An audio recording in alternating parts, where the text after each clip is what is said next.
When you see a guy who gets close too fast, who suddenly calls you babe and it's getting very intimate, you know, revealing secrets about himself too early and whatnot, and, you know, opening up to you, emotionally crying, you know, you better watch out for that, because that's not a normal way of attachment.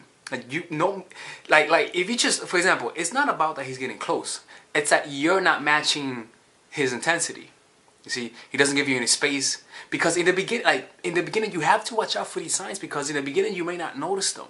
In the beginning, they come to you with, you know, with smiling, you know, like perfect, you know, like they look like they have no faults, and that's how people get lured in.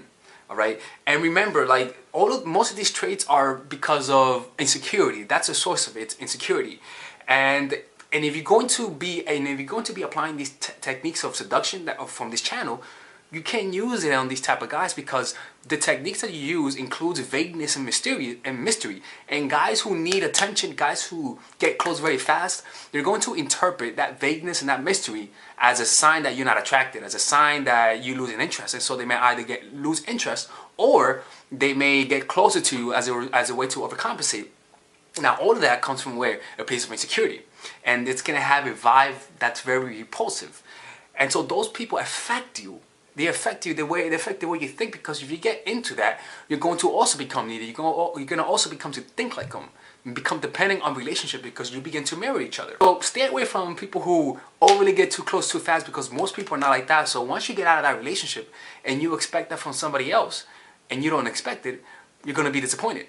And also, they suffocate you, so they also have a potential to actually be controlling. Because again, it comes from a place of insecurity. He can't control how you feel, so he'll use force. You see? So that's why when the guy feels, oh, I don't know if I'm going to lose her, it's during those moments of time that they panic and they do crazy shit. And the sign that a guy may potentially be like that is how fast they get close to you. You see? Number two, the doormat, you know, which is kind of like the opposite. The one that becomes you. The one that embodies you, the one that loses its identity in their partner. They're trying to find happiness so much that they look outside themselves and they find you. You see, those are the guys who agree with you, the nice guys, the ones that know that you're out of their league. And so they will never really be themselves around you, because they know if they're actually being themselves, they're going to lose attraction. So you're going to sense that as being the overly nice person. You're going to, it's just like, you don't get to experience what it is to be with a man. Because he just does everything that you say. A woman wants a guy who challenges her. See, you want that, because it actually improves your, how can I say it is, that's what helps you grow when a guy challenges you. So when a guy's always agreeing with you, you're going to get bored. You see what I'm saying? So that's also the opposite of being the anti-seducers. You don't want those kind of guys, because you're wasting your time with them, unfortunately. All right? Okay. Number two, the cocky guy. The guy, nothing is less attractive than when, and you know this, women, when you feel like the guy assumes that he already has you. Just the assumption, you know, because you're going to resist. That's not a good kind of confidence. And when you sense that from a guy, you want to stay away from him. You know, that once again, that reflects low self-esteem, having insecurity. And the truth of the matter is that the less insecurity a partner has, the better they are. I mean, I'm not discriminating against partners, but I'm just saying though, like, so if you see that, that's a sign that something may be lurking deep down that you may not even want to explore. You see? But once again, sometimes because we like the person, we rationalize things. They may show these signs, right? But because we're so desperate for happiness, we overlook that. We overlook those negative qualities simply because we like the person. And so that's why you have to first work on yourself, so you can remove those fog of emotions as a result of being insecure. Remove it by being confident, work on yourself, and so you'll be able to see people with a clear vision that's not clouded or convoluted by your own self-doubt and low self-esteem. You see, so when you see the sign that a guy, when you sense that the guy feels entitled to you, you know, like he stops trying because he feels like he has you, back off. Especially in the beginning, like if you notice that as soon as he gets comfortable, that he feels like he has you, he stops trying, back off. You see? 1 second, guys. Somebody's calling me. Give me 2 seconds. Mamá, mamá, yo estoy en el teléfono.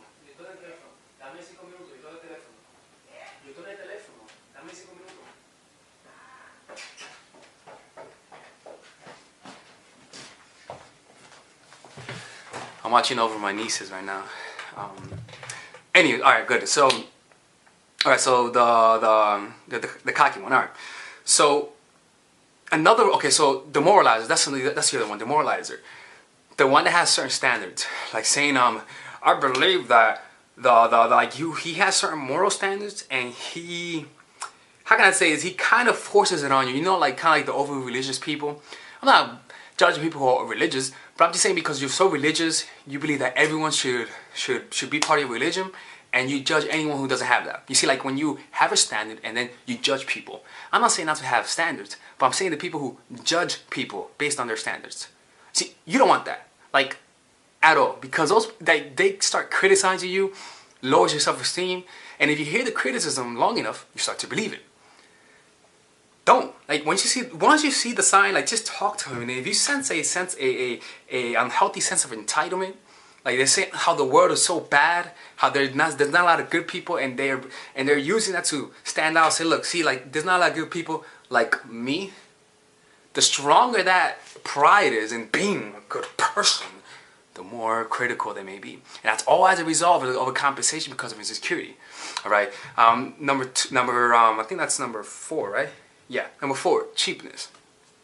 It's similar to the woman, but cheapness, literally, like, if the guy's cheap, like, I mean, it's one thing being, you know, generous and smart with your money, but it's another thing being cheap. And it also talks about, again, like I said with a couple of videos before, it also talks about the ability to take risk. You don't like taking risk. You're boring. Like, I'm not saying that being cheap says you're boring, but for the most part, being cheap means that you don't like taking risk.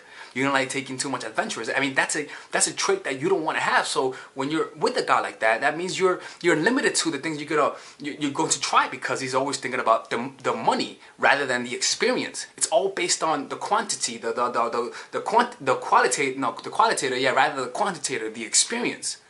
You see, they prefer to be secure as opposed to take some risk. And let me tell you something, man, that shit gets boring. All right. Number 7, the bumbler. Now, no, that's number 6, the bumbler. The bumbler is, how can I say this? Forget that. The bumbler is the one who's always seeking validation, right? So it's always going from relationship to relationship. If you notice that the person has a past of doesn't have stable relationships, and they always end in a negative way, you know, and you notice that the person, they're never the one who does wrong. They never do wrong. It's always the other person. If you notice that when they talk about relationship, they're always the good one, and they consistently keep going from relationship to relationship, and it's always dumb, watch out. I like, who else likes doing this? Right? I like doing this. Right? Number 7, the talker. When a person talks too much, man, there's nothing more annoying than when someone doesn't talk too much. When someone talks too much, it's an indication on conversational narcissism. When you believe that what you have to say is more important than the other person.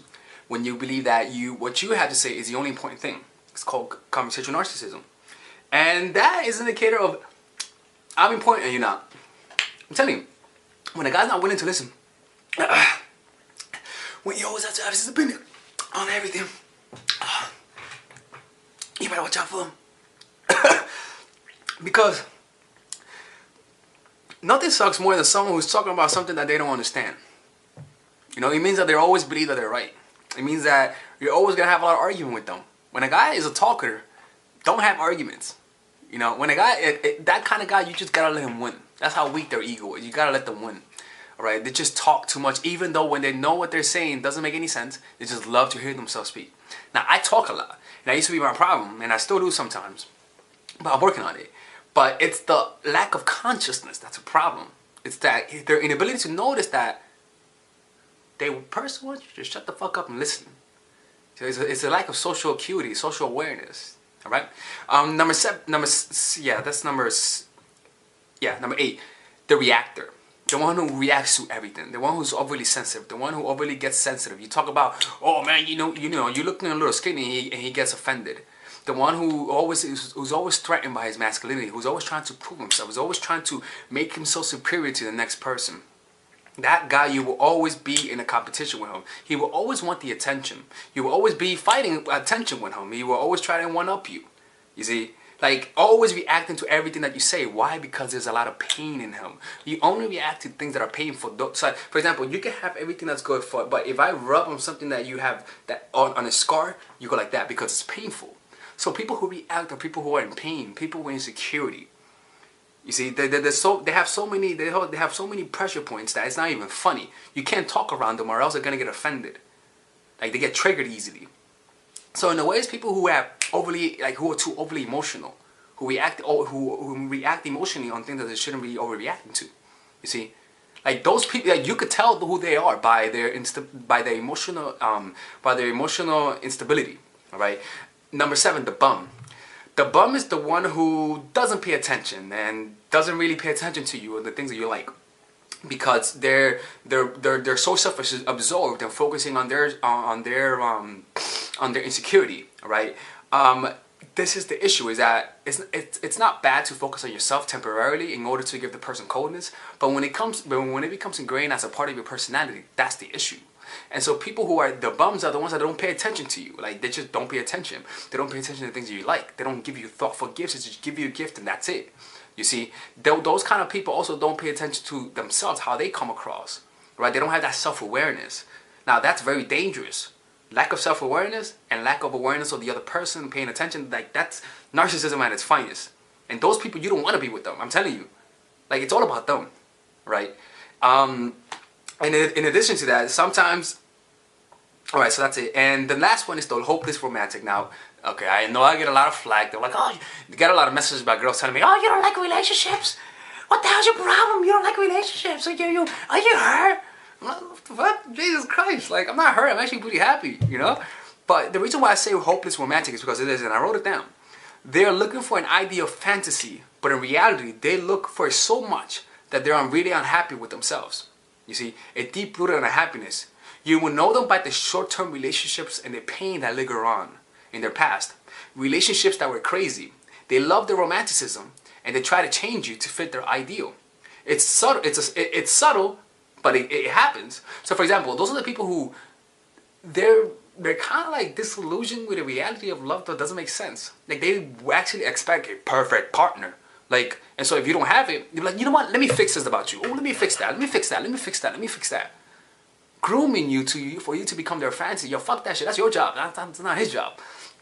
But nevertheless, though, those people, they want you for who you are, but they're gonna try to change you. They see you as a little project, as a little pet project. You know, refinance you. You know, like get a good return of investment on your beauty, right? And so they're always going to be comparing you to other people, trying to remake you. You know, this is what parents do with their children when they're trying to vicariously live a fantasy through the child. If the guy couldn't become a basketball player and he has a kid, they'll try to make him a basketball player because the kid are doing themselves, and so they feel unfulfilled, so they want to do it to the other person. So when you lack love, you can fantasize having that fantasy of love, the perfect partner, because you didn't get it when you were a little kid. So those people, I know, again, it looks like I'm fucking people like that, but I'm just saying that if you're solely living on a fantasy, that means you're escaping some sort of reality. Now, it's okay to give people a fantasy temporarily, but not permanently. Not actually expect the world to give you that. That's pretty fucking stupid, you know? Do it consciously. Don't do it unconsciously. But pretty much, this kind of relationship will really, they'll try to change you, you see? And I don't really like that, because I'm not your little pet project. Parents do that often, all right? Anyways, this is Alex from Mindful Attraction 2.0. I hope all of this makes sense. Because again, sometimes I feel like when I make a video, sometimes I feel like I didn't make sense, but then when I look back, it did make sense, right?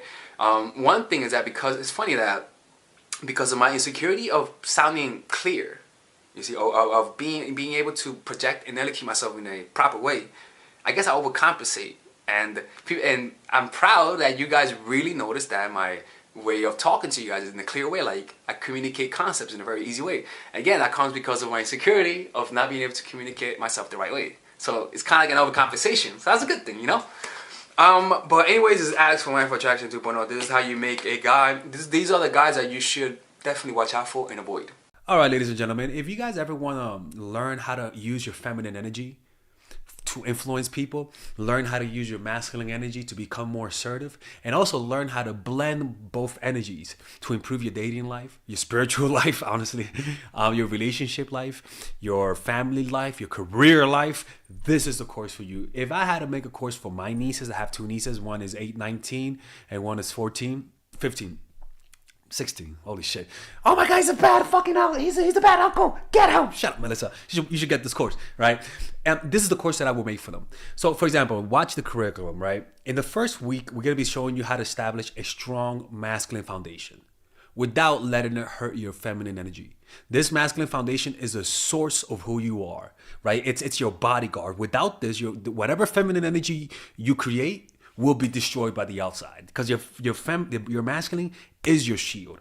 So we'll talk about goal setting. We'll talk about how to develop a serious attitude. We're going to be talking about how to use more logic, how to use more goal-oriented behavior. It's more how to be a man. Now the next one is how to embrace the feminine energy, right? This one will teach you about how to minimize excessive masculine traits, developing self-awareness, healing abundant feminine energy, regulating your emotion, mastering voice qualities and facial expressions, surrendering control, and allowing pain to be felt.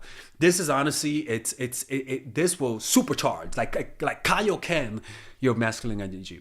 After that, we have femininity in the workplace, and how to be feminine in the workplace without letting people take advantage of you, and the nuances of how women of power should behave versus women who are subordinates in the workplace, and even the dress code. This is based on psychology, people. It's kind of insane. I'm actually excited about this one.